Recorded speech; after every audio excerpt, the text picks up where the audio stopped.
welcome and welcome back to the old Bingley Wheeler, out and about on the old Moto Guzzi V7 out in the Yorkshire Dales, and it's officially winter. We're into December and it's one of them there, bright, sunny, clear, wonderful winter days that you just get occasionally. Fantastic. It's about 4 degrees out.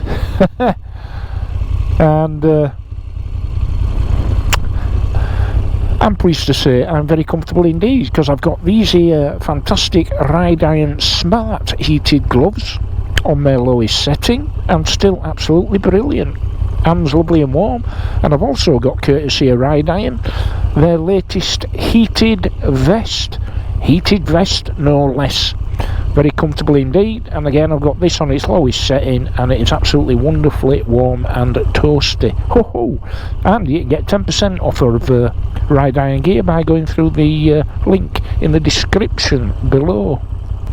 So while I'm doing the plug, might as well get another one over with. So still 28% off of these here fantastic AOC TFT systems, giving you Apple CarPlay, as you can see here, or Android Auto if you've got an Android phone, and you're getting all your telephony, your texts, your navigation, your music, your audiobooks, your podcasts, whatever you've got on your phone, you've got on here. No need to mount your phone on the handlebars.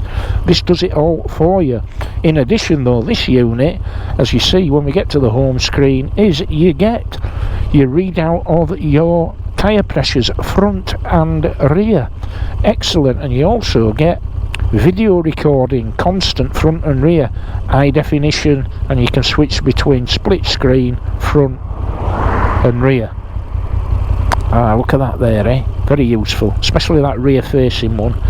I find very useful indeed. Okay, so and then back to home. So you're getting all of that, and there's still 28% off. 28% off until I think it is the 5th of December, so you might just get this video in time. So follow the affiliate link and code TBW28 and get yourself a fantastic amount of discount on these beautiful, very useful systems here. Highly recommended. I've had them on all my bikes for quite some time now and they've never let me down. Brilliant. Right, let's crack on with a decent ride, and then we're going to have a chat about one or two little things. What shall we have on here? Shall we go back to let's go back to the old car player. Here we go.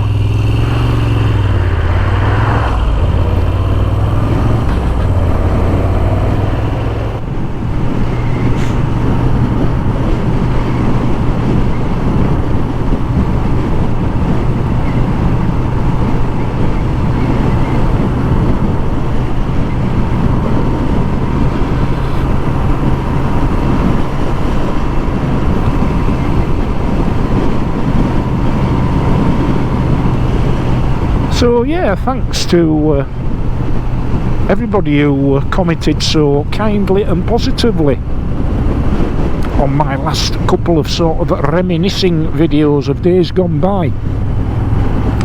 When I were a kid growing up in the 60s and 70s, and a young man in the early 80s. Hey, fantastic times. But yeah, an awful lot of you, obviously of a similar age to me, commented that you found it a very entertaining step back in time.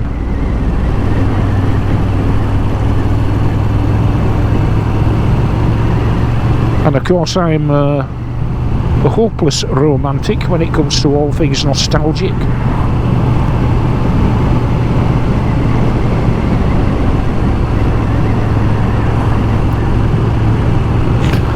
I did mention on that video where I were recounting my misfortunes whilst acting out scenes from Tarzan. Hey! I did mention in that video, of course, that that's what we used to do as kids, reenact our favourite TV programmes. And of course, one of my favourite TV programmes, right through childhood, well into adulthood. Not so much of late, I must say. But I would say certainly up to the early 2000s. Doctor Who. Oh, Doctor Who. Loved Doctor Who as a kid. My very first Doctor, I don't remember much about him, but he was the first Doctor that I recall watching, was Patrick Troughton. Patrick Troughton, of course the first one was William Hartnell, I don't ever remember him.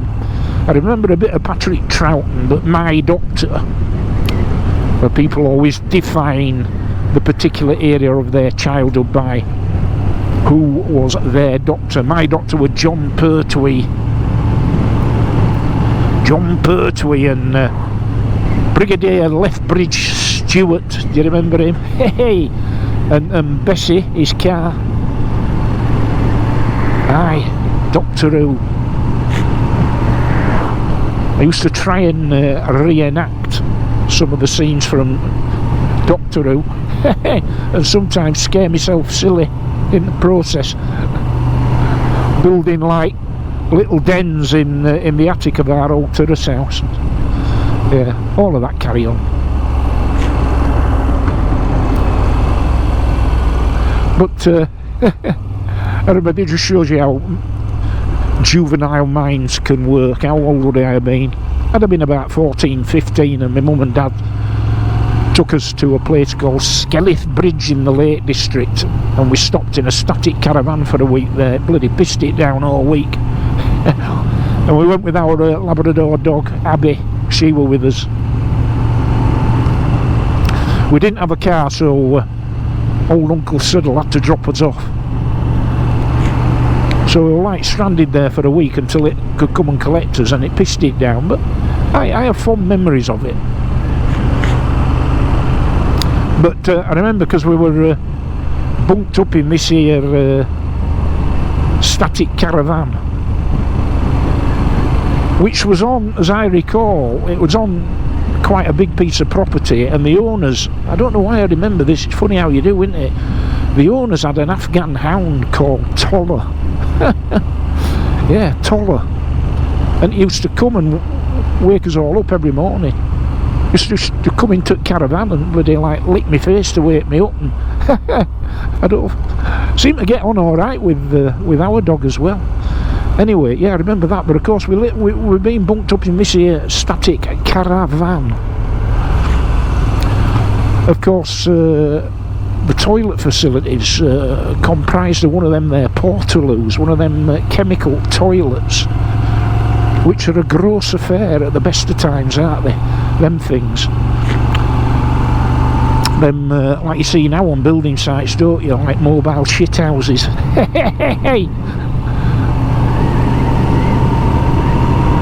And I remember at that age sort of constructing in my imagination a variation on the theme of Doctor Who with the TARDIS, but instead of having him that old Victorian police box as the TARDIS, it'd be one of these here portaloos, one of these mobile shit houses. And it'd dematerialise, you know that sound the TARDIS used to make when it used to dematerialise and materialise, and I had this scene in my head that it'd materialise with that sound going, and it'd be one of these here portable bogs, and instead of it being called the TARDIS, it'd be called the Turdis. Oh, hilarious. Things that a juvenile mind can conjure up. Look at this here ugly calamity. Let's get past this and get some decent scenery.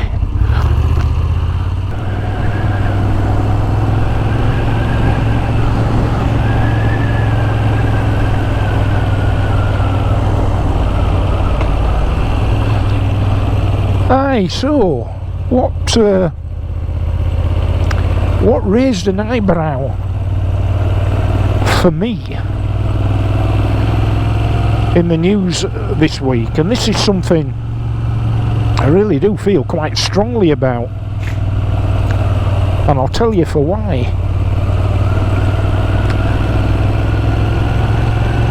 There is a proposal, a very serious proposal, and it looks like it might even happen, to scrap jury trials for all but the very most serious offences. Let me tell you, that is a very, very dangerous state of affairs. Now, I know there are some suggestions that the model might be a judge sitting with two magistrates, but let me tell you, in my experience, if you've got somebody as senior as a Crown Court judge sat with two lay magistrates, or even two stipendiary magistrates, there's only one opinion going to win the day. Don't matter what the other two think.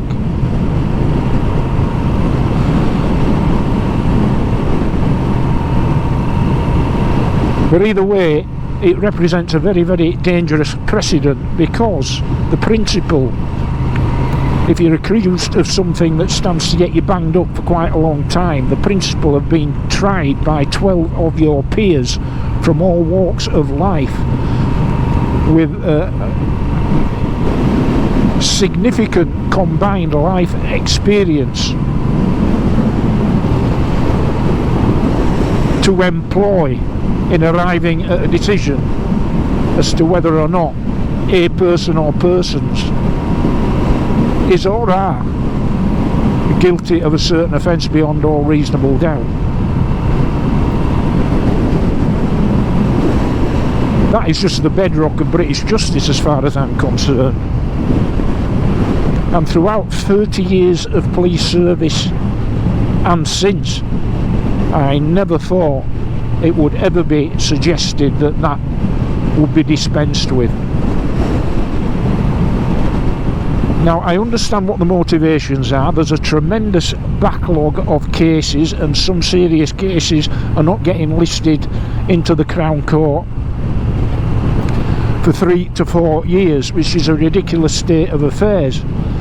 And yes, justice delayed can be, to a certain extent, justice denied.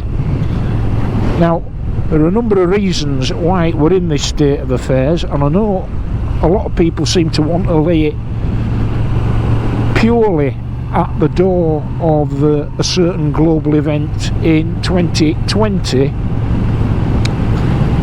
but it goes way beyond that, because in common with most, if not all, public services, the decline in capacity of the justice system, including the police, began round about 2010 with the comprehensive spending review, which saw something like 26,000 police officers lost over a period of just a few years. And the back end of my service was sort of the first 3 years of that, and it was absolutely horrendous. So that's where its roots are, not in 2020, but 10 years earlier than that, with the general decline brought about by what was called then the Comprehensive Spending Review, since been referred to as austerity, whatever you want to call it. That's where it has its roots. And the events of 2020 just exacerbated what was already a failing situation.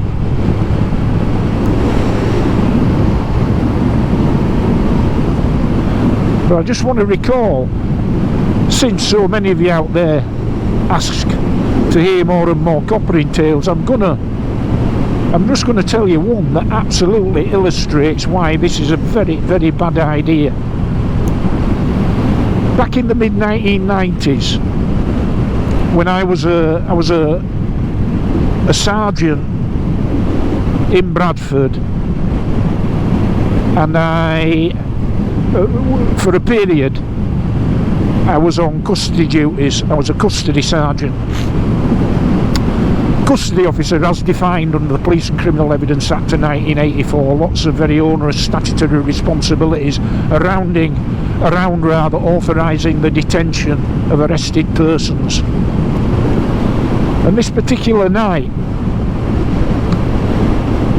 I'm on duty in the cell area together with a civilian detention officer and a constable, police constable, jailer, when two of the officers on my team bring in a fella for drink driving.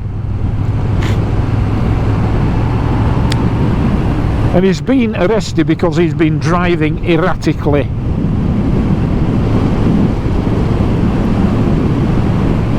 And at the roadside has failed to give a positive, or rather failed to give a breath test. So the machine tells you if somebody's failing to provide a breath test properly, and 99.9% of the time it's because of the deliberately not blowing long and hard enough. And you get like 3 or 4 attempts, and if they're not doing it, they get arrested for failure to provide and then taken to the police station, where they are put on an analytical machine that gives a readout exactly of the proportion of alcohol in their breath.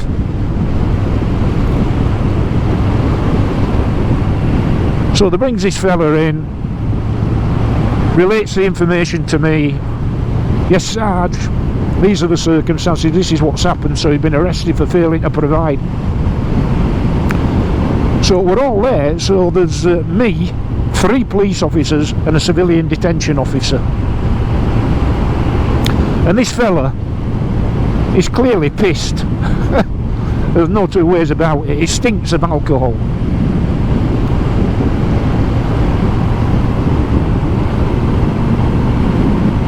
So he's then required to provide a specimen of breath, 2 specimens of breath, the lower of which would be taken as the reading on the analytical machine called a line intoximeter. But again, what people try and do, they try and be cute and not blow properly, and find all sorts of weird and wonderful ways of trying to modulate their breath. Try and fool the machine, but you can't do it.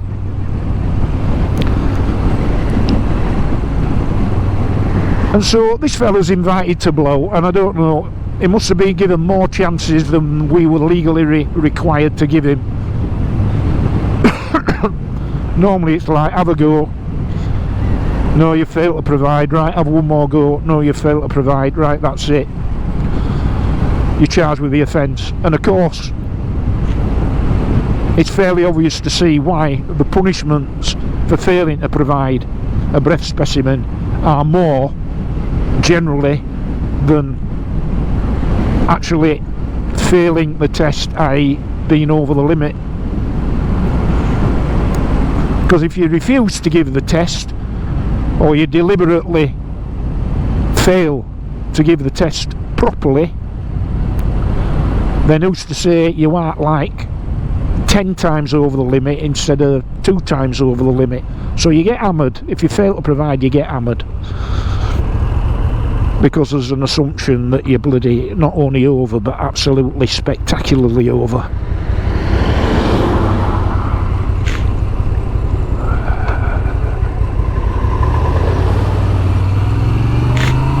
Right, so anyway, this fella clearly deliberately avoiding providing a specimen, blowing out the side of his mouth and all of the usual tricks.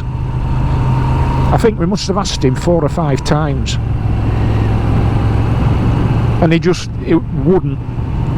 So he got charged with the offence, failing to provide, and would have been looking at 12 to 18 months disqualification and a hefty fine.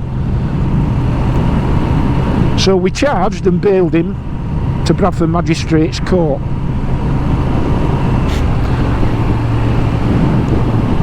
And of course didn't release him until he'd provided a negative breath test. Funny, he were happy to provide that the following morning, it transpired. When it meant he could go home. Perfectly capable of providing a test then. And he rode up. So he ends up at Magistrates Court because he pleads not guilty to failing to provide.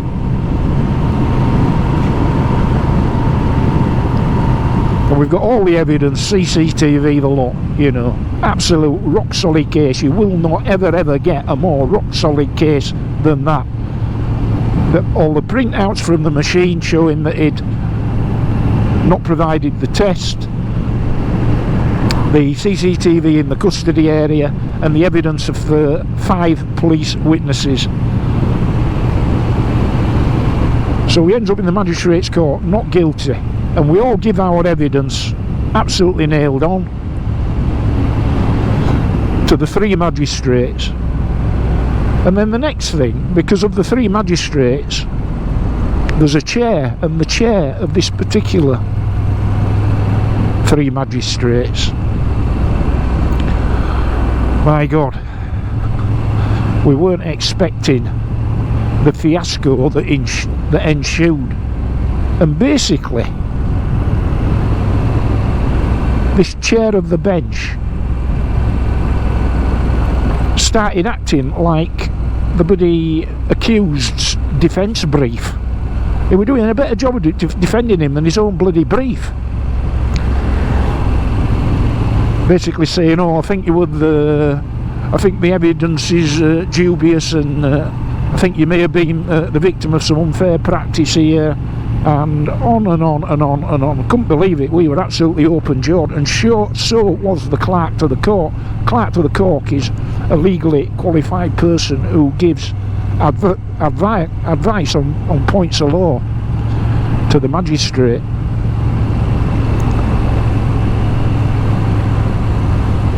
And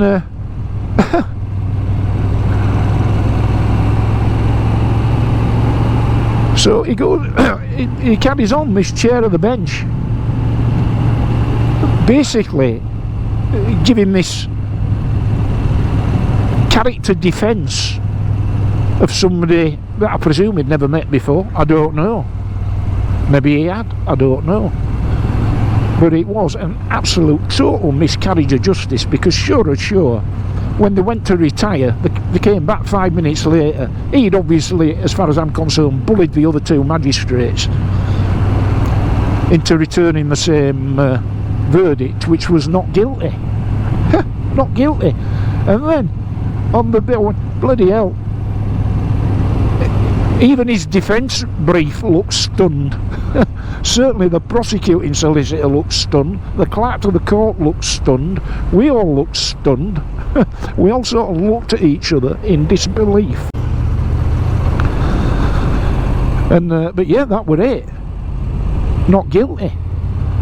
And yes, Mr. So-and-so, yes, I think we ought to pay you some compensation for the inconvenience placed upon you by being here today. And I remember the clerk to the courts, you know, saying to the chair of the bench, under what provision? There is no provision to compensate this man. What piece of law are we? No, never mind that. And then awards him something like £200 costs, or whatever it was. Absolutely obscene. Corrupt. Absolutely 100% bloody corrupt, that. And I mentioned this to the chain of command in the police at the time. Nothing came of it. And I did hear subsequently this particular magistrate had a certain reputation for this sort of conduct. But as a result of what he did a fella who would undoubtedly be a recidivist offender in terms of drink driving, and therefore a risk to the lives of other road users, got off scot-free, got a couple of £100 for his trouble, and yeah, instead of being taken off the road for 12 to 18 months, kept his licence and was free to go drink as much as he wanted and drive again. So what that illustrates is that where the outcome of justice relies basically upon one person rather than 12, the chances of a miscarriage of justice in either direction, either a wrongful conviction or a wrongful acquittal, are hugely increased. And you can nobble a judge, you can nobble a magistrate, but it's very, very difficult to nobble 12 members of the public. In fact, nigh on impossible.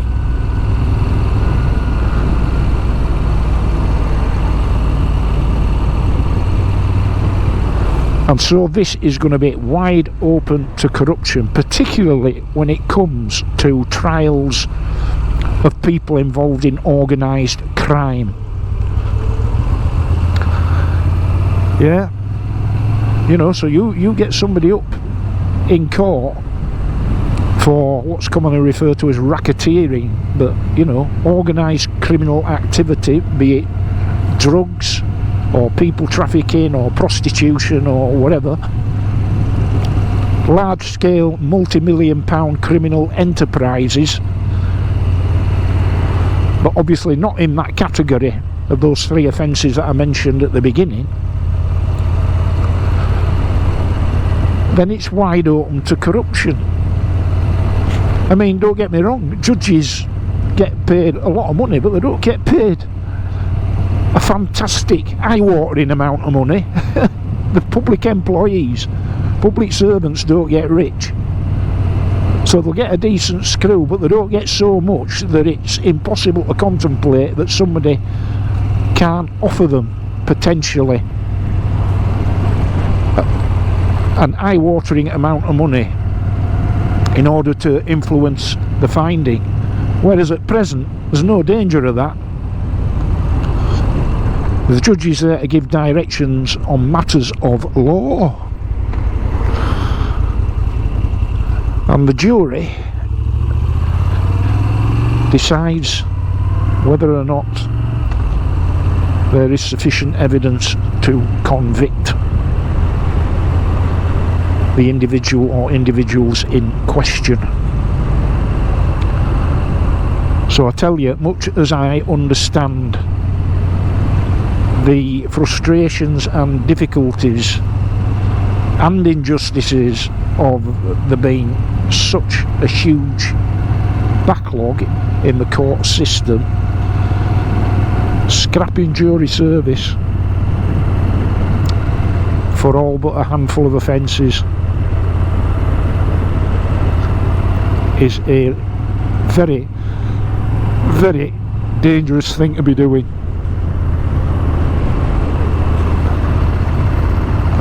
And the cynical side of me wonders if this is just yet another example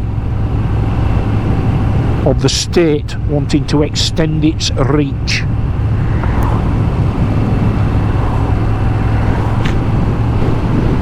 Because whichever way you look at it, judges are part of the establishment. 99.99% of them are thoroughly professional, thoroughly right-minded upholders of justice, but they represent an arm of the state, whereas of course a jury does not. And the cynical side of me says, is this just another attempt by stealth to exert more and more control over our lives. And I'll leave it at that. Make of it what you will. Well, that's my 2 pence. Alright. Thank you once again for listening to me drone on and joining me for another ride out.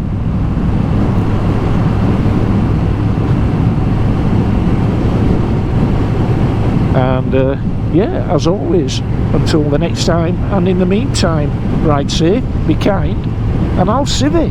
Woohoo!